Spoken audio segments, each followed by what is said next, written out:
রাজধানীর কাঁচা বাজারে কমতে শুরু করেছে শাকসবজি ও পেঁয়াজের দাম, তবে বেড়েছে ব্রয়লার মুরগি ও আলুর দাম। স্থিতিশীল রয়েছে মাছ ও গরুর মাংসের দাম। এদিকে স্বাভাবিক হতে শুরু করেছে সয়াবিন তেলের সরবরাহ। বিস্তারিত মাহি হাসানের রিপোর্টে।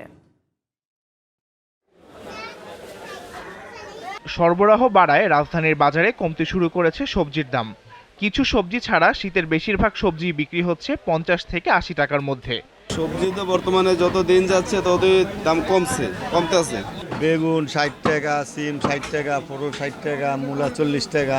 অন্যদিকে ব্রয়লার মুরগির দাম কিছুটা বাড়লেও মাছের বাজার স্বাভাবিক রয়েছে। তবে বাড়তি দামে বিক্রি হচ্ছে চাল। ব্রয়লার মুরগি ছিল 180 টাকা 70 টাকা, আজকে 2 দিন ধরে 190 টাকা 200 টাকা। বাজারে পুরাতন আলু বিক্রি হচ্ছে 80 টাকায়, আর নতুন আলু বিক্রি হচ্ছে 100 টাকায়। এদিকে সয়াবিন তেলের সরবরাহ স্বাভাবিক হতে শুরু করেছে। পুরান আলুটার দাম একটু বাড়তি, পুরান আলু 80 টাকা চলে কেজি। আবার বগুড়ার আলুগুলো আছে ছোট সাইজ, ওগুলো 80 টাকা চলতেছে। এখন মোটামুটি স্বাভাবিক হচ্ছে, তেল আসতেছে বাজারে। নতুন রেটের মাল আসবে এবং ওনারা আসতে দিয়েছে কাল পরশুর ভিতরে সবগুলোই মাল চলে আসবে। ভোক্তাদের স্বস্তি ফেরাতে সরকার আরও কার্যকর পদক্ষেপ নেবে এমনটাই দাবি ক্রেতাদের। হালকা পাতলা কিছু কমছে, ফার্স্টে তো একটু আর একটু বেশি আসলে। কয়েক মাসের চেয়ে আমার কাছে কম মনে হয়। শাকসবজির দাম আগের চেয়ে একটু কম শীতের শাকসবজি হিসাবে, তবে যতটুকু কমার কথা ছিল এখনো ততটুকু কমে নাই। বাজারগুলো প্রপার মনিটরিংয়ের জন্য ভোক্তা অধিকারে যারা আছে, যারা জব করতেছে, তাদের প্রত্যেকটা বাজার, যেমন শান্তিনগর, কারণ বাজারের মতো পাইকারি বাজার, সেখানে তাদের প্রত্যেকের অফিস করা উচিত এখানে প্রতিনিয়ত।